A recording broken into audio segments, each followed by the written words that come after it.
ini Bapak Ibu sekalian yang mungkin jangan sampai nanti overlap.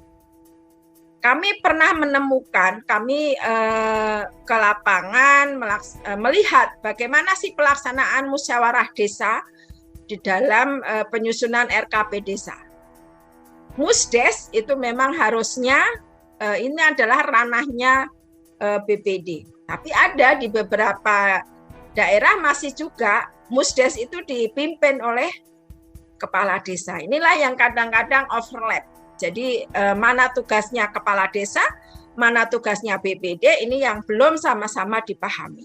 Nah, dalam kesempatan ini Bapak Ibu sekalian, mungkin mari kita lihat. Di sini ada peran kepala desa dan BPD dalam perencanaan pembangunan desa. Nah, kalau ini yang pakai dasi, ini adalah BPD.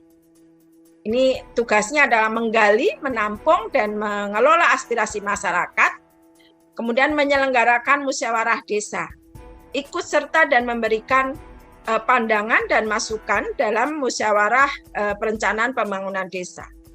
Kemudian membahas dan menyepakati rancangan Perdes RPJM desa, RKP desa bersama kepala desa dalam musyawarah BPD. Nah, musyawarah BPD berbeda lagi. Nanti intern BPD, tapi nanti ada di situ kepala desa untuk menyepakati Ranperdes.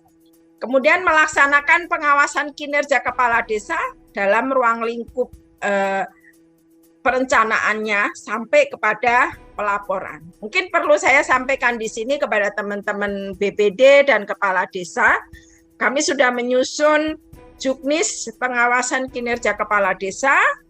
Kemarin sudah ditandatanganin oleh Pak Dirjen, ini kita susun pada 2022 kemarin, mungkin nanti akan lebih banyak kita sosialisasikan. Karena ini penting kami sampaikan, karena walaupun tugas pengawasan kinerja kepala desa oleh BPD itu memang sudah menjadi kewajiban BPD, tetapi banyak juga yang tidak tahu bagaimana sih melaksanakan tugasnya BPD untuk pengawasan ini. Nah, ini yang kadang-kadang tadi yang saya sampaikan Pak Koco dan teman-teman semua. Jadi overlap seolah-olah BPD itu menjadi inspektorat. Itu yang mungkin memang harus sama-sama sedikit demi sedikit untuk pemahaman-pemahaman ini kita berikan, dan mudah-mudahan ke depan ada harmoni antara kepala desa dan BPD semakin kompak. Jadi kita mungkin tidak akan dengar lagi ada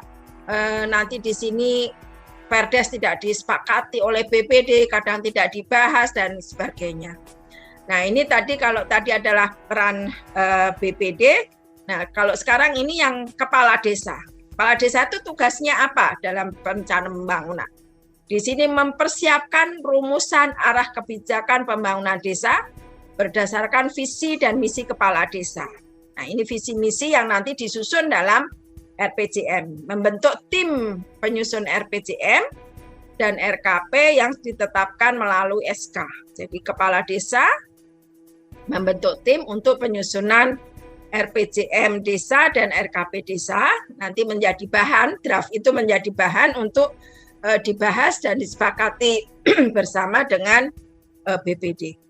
Kemudian melakukan pembinaan terhadap kinerja tim penyusun, memeriksa kerja laporan dari tim penyusun, kemudian menyampaikan rancangan Perdes RPJM dan RKP desa kepada BPD. Memfasilitasi dan ikut serta dalam pelaksanaan Musdes. Nah, jelas bahwa Musdes itu yang melaksanakan adalah BPD, namun difasilitasi oleh kepala desa, dalam hal ini adalah pemerintah desa.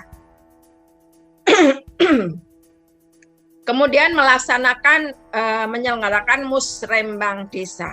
Jadi kalau musrembang desa memang ini adalah domainnya kepala desa.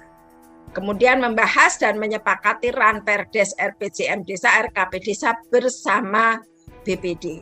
Menetapkan Perdes RPJM desa dan RKP desa, kemudian menyampaikan daftar urusan rencana kerja pembangunan kepada camat dan melakukan perubahan RPJM desa dan RKP desa sepanjang itu butuhkan. Nah, ini tadi tugas antara BPD dan kepala desa.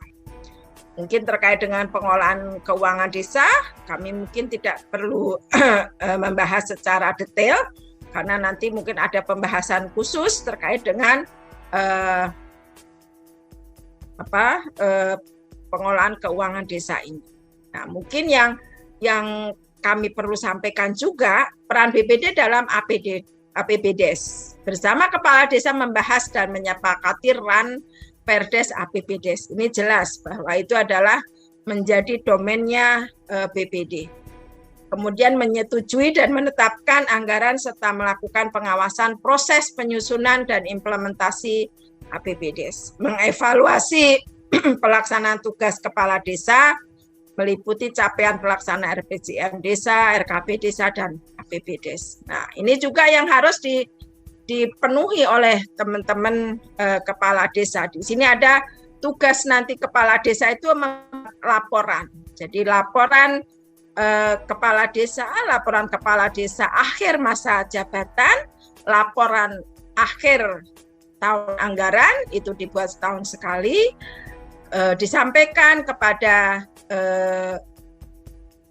bupati. Nah, yang laporan itu untuk laporan keterangan ini disampaikan oleh kepala desa kepada BPD. Laporan keterangan pertanggungjawaban realisasi pelaksanaan APB desa terdiri mulai dari pendapatan, belanja, dan pembiayaan. Jadi memang sudah menjadi sudah diatur di dalam peraturan bahwa BPD dan kepala desa itu memang harus ada kerjasama yang baik, sinergi inilah yang memang diperlukan. Jadi jangan sampai nanti kebanyakan kepala desa yang tidak tahu bahwa di situ sebenarnya ada BPD, tapi tidak dimanfaatkan untuk fungsinya, itu tidak dihargai.